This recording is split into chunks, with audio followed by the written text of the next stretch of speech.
All right, welcome back to Market Day Report. It's the last time we're going to get together today on this show, but you're going to stick around, right? 1 Central, 2 Eastern, top of this hour. Got the Cow Guy closed. We've got another three great guests. All of our guests are great, and we've got some stuff that we want to get across to you as well. Great stories.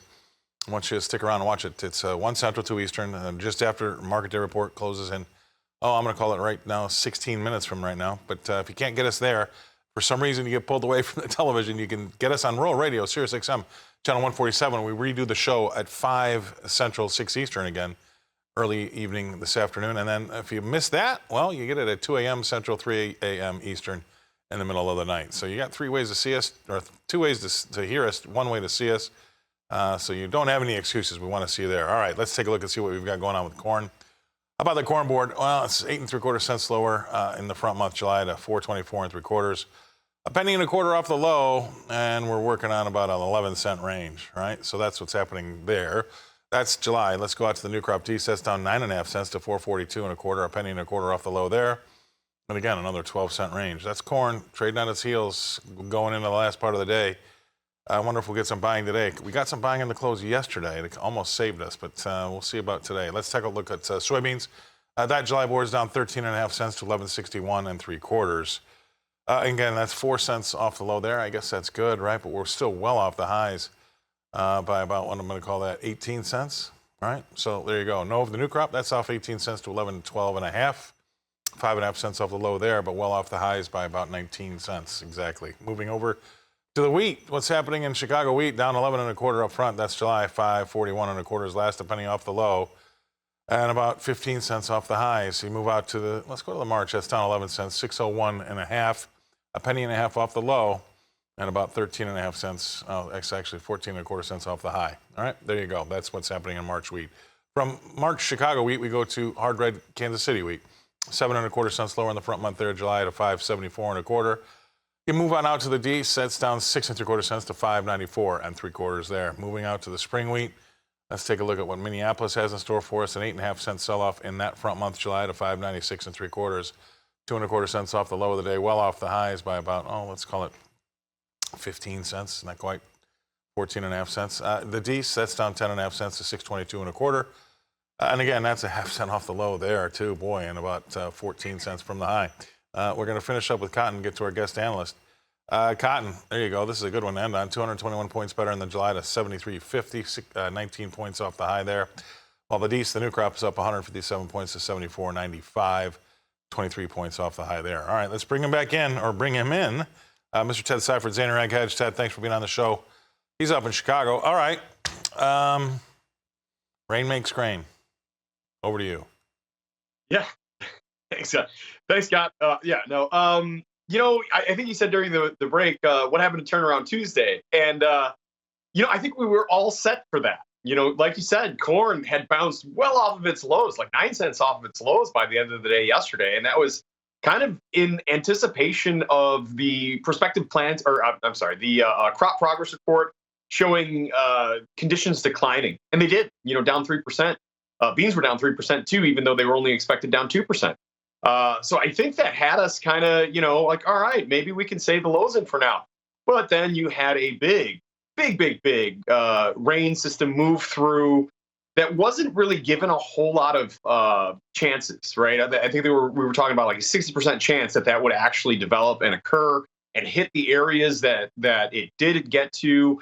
A lot of that was focused on the east, going through at least the northern half of Indiana and into Ohio. These were areas that really needed rain, right? So that put a bit of a damper on the market, yes, pun intended, and that really squashed the idea of Turnaround Tuesday.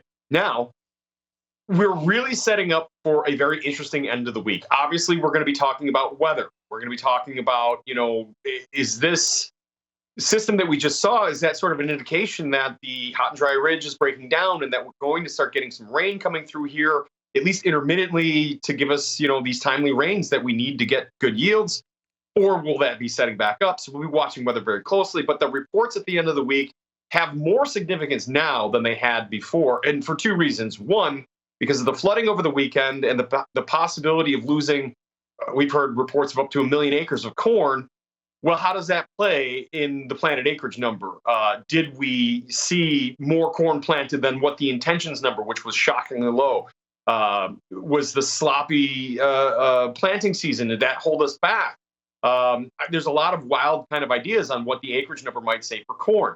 And then for soybeans, the quarterly grain stocks number is of very big interest for me because the spread that we've been talking about for weeks now, that July, November old crop, new crop spread, has been at an inverse and actually a growing inverse for quite some time, which is very rare or unusual in a year where you've got a 350 million bushel projected carryover for old crop, and we're coming to the very end of that.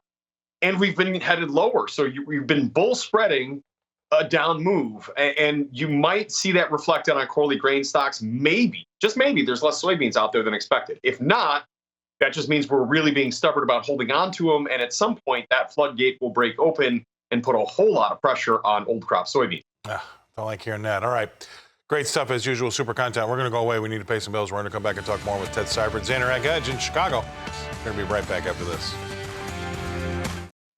All right, welcome back. Let's talk about some live cattle. I got this checking on. You got to bring them up. Live cattle, they've been mixed all over the place. Nothing really too serious here. Look at this. August is down 50 cents to 184.32, but we've got a 47-cent upboard in the October right behind it and 25 cents higher in Dees behind that. So October stands at 184.25 while Dees is at 186.02.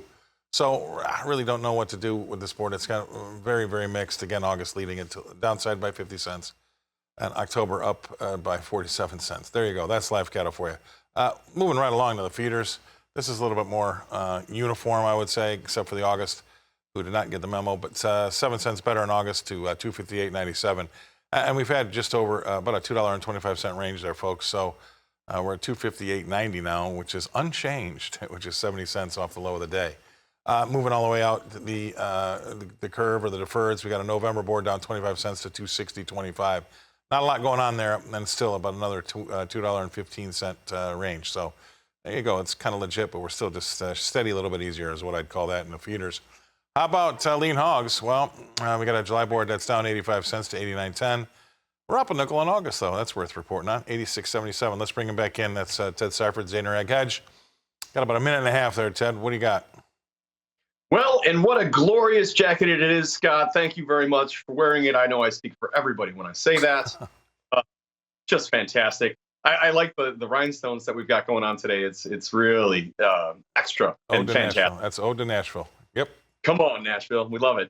And don't tempt me. I might. Anywho, look, it's a little bit disappointing that we didn't follow through, or actually we did try to follow through on the strength that we saw yesterday in the cattle complex, but we weren't able to hold on to it. But we're also not giving up a whole lot of yesterday's gains as of yet. So while today could have been better, I feel like it could have been worse too.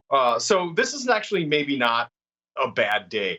I'd like to see it try to go higher once again tomorrow. We'll see if that works or not. But I will say feeder cattle not being higher on a day that corn's down pretty significantly, man, I don't know. It's just the old things where you think they should work don't always work. So that's the thing. Exactly right. And then not working, don't look over at the hogs because we were quite a bit stronger earlier and we've given all of that back just holding on to a nickel, even though we were up $2 earlier.